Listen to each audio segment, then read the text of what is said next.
Welcome back to Instables, everyone. So I'm going to go over a quick recap with you guys here on the S&P 500. Again, this is the SPY. We have been tracking the lower end of our channel here to see if we can have a bounce last week, and we did get our bounce. We got our hammer candle coming out on Monday, and then we had our hammer candle coming out on Wednesday, and we had our confirmation on our continuation on higher as we did break above our channel that we were tracking. And as you guys can see, we did jump back over our 20-day moving average. We mentioned that we were looking to see if we can consolidate above it for a possible healthier move up. We have been consolidating throughout the week as a lot of Feds have been back and forth on inflation, if we are at the peak or if we're not at the peak. We had a lot of back and forth this week, and we are very much leading into next week's CPI on Friday, and that will show a lot of true colors on exactly where we do hold. Again, if we do get a negative CPI and we do break from this flag to the downside, then we could be possibly testing the lower end of our channel. We will see if we do hold lows of the year and then continue on higher from here. If that does happen, then that will show a lot of strength. However, if we do get a positive CPI, then we could be breaking bullish here on our flag. So we'll see exactly what happens going into next week's CPI. We have been mentioning this week that we have our Bollinger Bands, and we have been tracking the upper end and the lower end of our Bollinger Bands to see if we can decompress to the upside. As you guys can see, we have been pointing down our Bollinger Bands, and we have been pointing up on the lower end of our Bollinger Bands,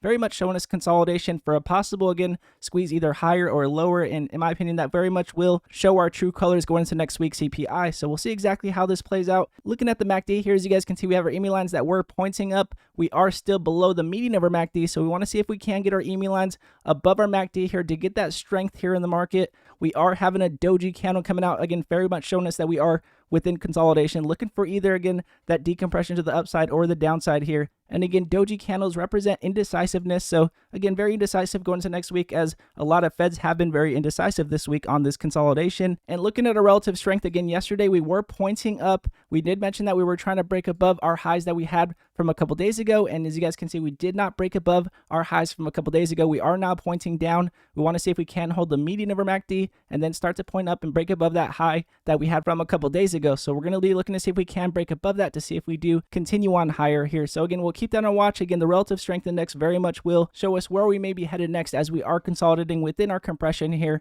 on our Bollinger Bands. So again, I will be going over the market with you guys on Sunday and exactly how I plan on playing into it. I want to see exactly what news we get over the weekend. Last week we had a lot of news over the weekend, so I'm going to make sure we're ready for next week on Sunday. And again, all of you Instables that come over every single day and support the channel, again, very nice spike that we had from last week. We are sitting within consolidation to see if we can, again, respect our 20 to see if we can cross back over our 50. And if we do drop down below our 20, then we will be careful looking for that possible retest on the lower end of our channel. And again, if you guys do like this video, it does help the channel grow, and I do appreciate it very much. And again, God bless you all, and I'll see you guys in the next video.